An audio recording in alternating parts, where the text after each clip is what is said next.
Hello दोस्तों, आप सभी का स्वागत है एनसीईआरटी साइंस क्लास 7 अध्याय 6 जीवों में श्वसन। जीवों में किस प्रकार श्वसन होता है इसके बारे में इस वीडियो में हम पढ़ेंगे। चैप्टर हमारा 6 रहने वाला है। हम 5 चैप्टर कंप्लीट कर चुकी हूँ। अगर आपने ना देखे हो तो आप उन्हें कंप्लीट कर लेंगे। यहाँ पे हमारा चैप्टर नंबर है 6 जीवों में श्वसन।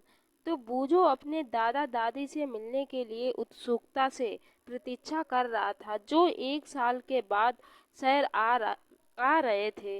वह शीघ्र से शीघ्र बस स्टॉप पहुंचना चाहता था ताकि उसका स्वागत कर सके।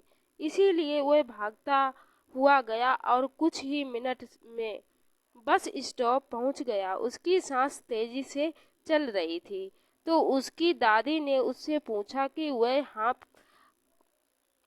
हाँफ क्यों रहा है। बूझो ने बताया कि हम घर से दौड़ता हुआ आया हूँ।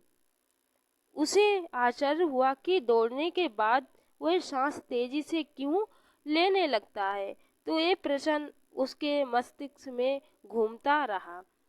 बूझो ने प्रश्न का उत्तर जानने से पहले ये समझना आवश्यक है कि हम सांस क्यों लेते हैं। सांस लेना श्वसन प्रक्रम का एक चरण है। आइए हम श्वसन के बारे में पढ़ेंगे। हम श्वसन क्यों करते हैं इसके बारे में इसमें पढ़ेंगे कि अध्याय 2 में आपने पढ़ा था कि सभी जीवों में सूक्ष्म इकाइयों के बने होते हैं। जो सभी जीव होते हैं कैसे सूक्ष्म इकाइयों से बने हुए होते हैं, जिन्हें कोशिकाएं कहते हैं। जिन्हें क्या कहते हैं? हम कोशिकाएं बोलते हैं। तो कोशिका जीव की सबसे छोटी संरचनात्मक और क्रियात्मक इकाई होती है। जो कोशिका होती है जीवों की सबसे छोटी होती है और संरचनात्मक और क्रियात्मक इकाई होती है।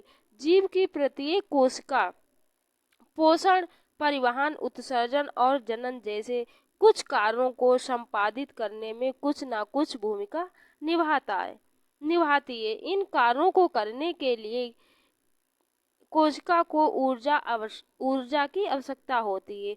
क्या इन सभी कार्यों को करने के लिए जो कोशिका होती है उसे ऊर्जा की आवश्यकता होती है। यहाँ तक कि हमें खाना खाते, सोते अथवा पढ़ते समय भी ऊर्जा की आवश्यकता होती है।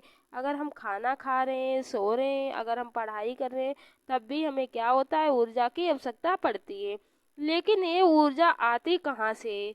ये क्या आप बता सकते हैं कि आपके माता पिता आपसे नियमित रूप से भोजन करने के लिए आग्रह क्यों करते हैं? भोजन में संचित ऊर्जा श्वसन के समय निर्मुक्त होती है, अतः सभी जीवों को क्या है? भोजन से ऊर्जा प्राप्त करने के लिए श्वसन की आवश्यकता होती है। श्वसन के प्रक्रम में हम पहले सांस द्वारा वायु को शरीर के अंदर ले जाते। पहले हम क्या करते हैं? जो भी वायु है उसे हम शरीर के अंदर ले जाते हैं। और आप जानते हैं कि वायु में ऑक्सीजन होती है। जो वायु है उसमें क्या होती है? इसमें ऑक्सीजन होती है। फिर हम सांस छोड़ते हुए वायु को शरीर से बाहर निकालते। फिर क्या करते हैं? हम सांस छोड़ते हैं, सांस छोड़ते हुए क्या करते हैं? वायु को बाहर निकालते हैं। इस वायु में सांस द्वारा अंदर ली गई वायु की तुलना में कार्बन डाइऑक्साइड की मात्रा अधिक होती है। तो जो भी हमने सांस ली हुई है तो उसमें क्या है? हमारे अंदर कार्बन डाइऑक्साइड जो गैस होती है CO2, तो इसकी मात्रा क्या होती है? सबसे अधिक पाई जाती है। तो अर्थात वह कार्बन डाइऑक्साइड समृद्ध होती है। हम जिस वायु को सांस द्वारा अंदर लेते हैं उसमें उपस्थित ऑक्सीजन शरीर के सभी भागों में क्या करती है? अंततः प्रत्येक कोशिका में ले जाती है। सांस क्या करती है? प्रत्येक कोशिका में ले जाती है। कोशिकाओं में ऑक्सीजन भोजन के विखंडन में सहायता करती है। कोशिका में भोजन विखंडन के प्रक्रम को ऊर्जा निमुक्त होती है। इसे कोशिकाएं श्वसन कहते हैं। सभी जीवों को कोशिकाओं में कोशिकीय श्वसन होता है। जितने भी जीव प्राणी होते हैं उनमें क्या कोशिका श्वसन होता है। कोशिका के अंदर भोजन ग्लूकोज ऑक्सीजन का उपयोग करके कार्बन डाइऑक्साइड और जल में विखंडित हो जाता है। जब ग्लूकोज का विखंडन ऑक्सीजन के उपयोग द्वारा होता है तो ये वायवीय श्वसन कहलाता है। जिसमें क्या है? जब ग्लूकोज का विखंडन ऑक्सीजन के उपयोग में होता है तो इसे हम क्या कहते हैं? वायवीय श्वसन कहते हैं।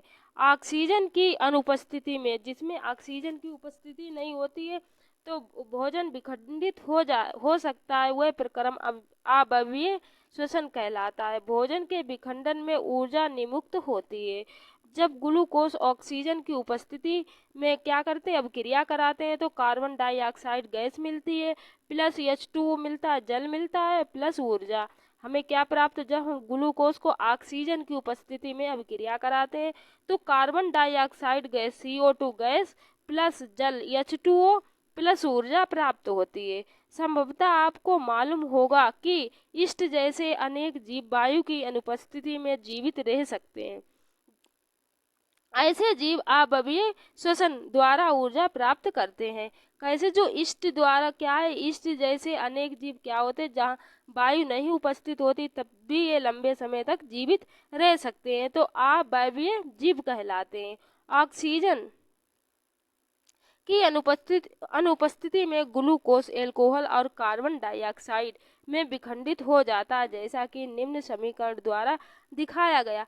पहले हम ऊपर देख लेते हैं। इष्ट एक कोशिकीय जीव है। इष्ट कैसा है, इष्ट एक कोशिकीय जीव होता है। इष्ट अवायवीय रूप से श्वसन करते हैं और इस प्रक्रम के द्वारा एल्कोहल निर्मित करते हैं, अतः इनका उपयोग शराब या वाइन और बियर बनाने के लिए किया जाता है।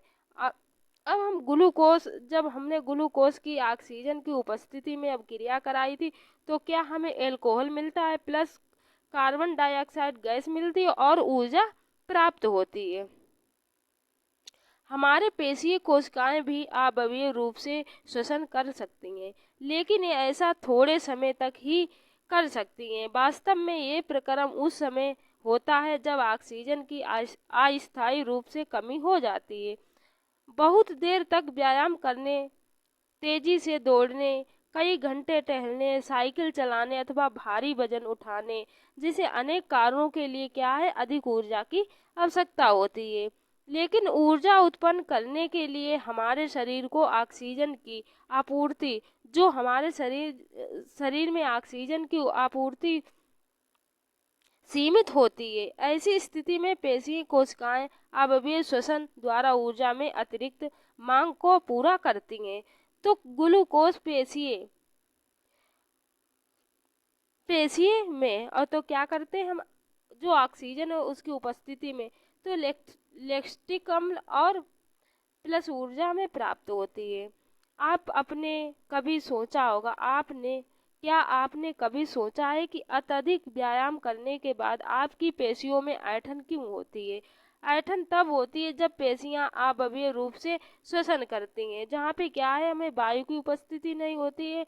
हमारी पेशियां क्या करती हैं, कार्य करती हैं, व्यायाम करती हैं। जब पेशियां अवायवीय रूप से श्वसन करती हैं, इस प्रक्रम में ग्लूकोज में आंशिक विखंडन से लैक्टिक अम्ल और कार्बन डाइऑक्साइड CO2 गैस बनते हैं। लैक्टिक अम्ल का संचय पेशियों में ऐंठन उत्पन्न करता है। इसमें क्या है, लैक्टिक अम्ल का संचय शरीर में होता है, तभी क्या करता है, शरीर में ऐंठन होती है। गर्म पानी से स्नान करने वाला शरीर की मालिश करवाने पर हमें ऐंठन से आराम मिलता है।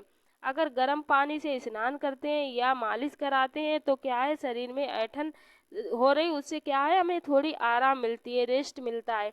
क्या आप अनुभव लगा सकते हैं ऐसा क्यों होता है? गर्म जल में स्नान अथवा शरीर की मालिश करने में रक्त का संचरण बढ़ जाता है। कैसा है, रक्त हमारा रुका हुआ होता है तो इसका संचरण बढ़ जाता है। इससे क्या है, हमें थकान महसूस नहीं होती। इसके परिणाम स्वरूप पेशीय कोशिकाओं को ऑक्सीजन की आपूर्ति बढ़ जाती है। ऑक्सीजन की आपूर्ति बढ़ जाने से लैक्टिक अम्ल का कार्बन डाइऑक्साइड और जल पूर्ण रूप से क्या होता है, विखंडित हो जाता है। तो श्वसन दिया है, इसका क्रियाकलाप 6.1 दिया है। इस क्रियाकलाप को आपने शिक्षक शिक्षिका की उपस्थिति में करें। आपने नथनों और मुख को कसकर बंद कर लीजिए और घड़ी की ओर देखिए। आप कितनी देर तक इन दोनों को बंद रख पाए। कुछ समय बाद आपने क्या महसूस किया, आप उस समय को नोट कीजिए जब तक आप अपनी सांस को रोके रख सके। सांस को रोकना, तो क्या बूझों ने नोट किया कि जब कुछ देर तक सांस रोक रहने के बाद उसने सांस छोड़ी तो उसे तेज सांस लेनी पड़ी। क्या आप उसे बता सकते हैं कि ऐसा क्यों हुआ? तो अतः अब आप ये जान गए होंगे कि आप बिना सांस लिए अधिक देर तक जीवित नहीं रह सकते हैं।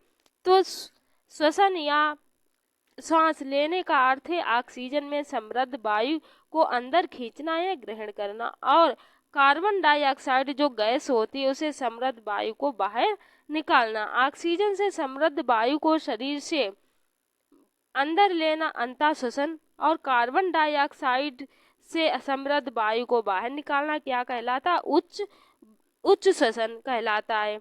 ये एक सतत प्रक्रम है जो प्रत्येक जीव में जीवन में हर समय अर्थात जीवन पर्यंत होता रहता है। कोई व्यक्ति 1 मिनट में जितनी बार श्वसन करता है वह उसकी श्वसन दर कहलाती है। अंतःश्वसन और उच्च श्वसन। अंतःश्वसन क्या होता है? जो हम ऑक्सीजन को शरीर के अंदर लेते हैं उसे हम कहते हैं अंतःश्वसन, और जो हम कार्बन डाइऑक्साइड गैस और H2O कार्बन डाइऑक्साइड गैस और O2 ऑक्सीजन को क्या करते हैं? बाहर निकालते हैं, उसे हम उच्च श्वसन बोलते हैं, उच्च वसन बोलते हैं। तो आगे हम देख लेते हैं, कोई व्यक्ति 1 मिनट में जितनी बार सांस लेता है उसे हम क्या कहते हैं? श्वसन दर कहलाती है। यह श्वास अथवा श्वास का अर्थ है कि अंतःश्वसन और उच्च श्वसन। एक उच्च श्वसन, एक उच्च वसन है, एक अंतःश्वसन है। क्या आप अपनी श्वास दर पता लगा सकते हैं? तो क्या आप अपनी श्वास दर का पता लगाना चाहेंगे? क्या आप ये जानना चाहेंगे कि श्वसन दर स्थिर होती है अथवा ये शरीर की आवश्यकताओं के अनुसार परिवर्तित होती रहती? आइए हम उसका पता लगाने के लिए एक क्रियाकलाप करते हैं। तो आगे देखते क्रियाकलाप 6.2 दिया है। तो सामान्यतः हमें ये आभास ही नहीं होता कि हम श्वसन कर रहे हैं। हालांकि यदि हम कोशिकाएं करें तो आप श्वसन दर की गणना कर सकते हैं। इसे ज्ञात करने के लिए आप विश्राम की स्थिति में बैठ सकते हैं। तो सांस लीजिए और छोड़िए, पता लगाइए कि आप 1 मिनट में कितनी बार सांस अंदर लेते हैं और कितनी बार क्या करते हैं? सांस को बाहर छोड़ते हैं।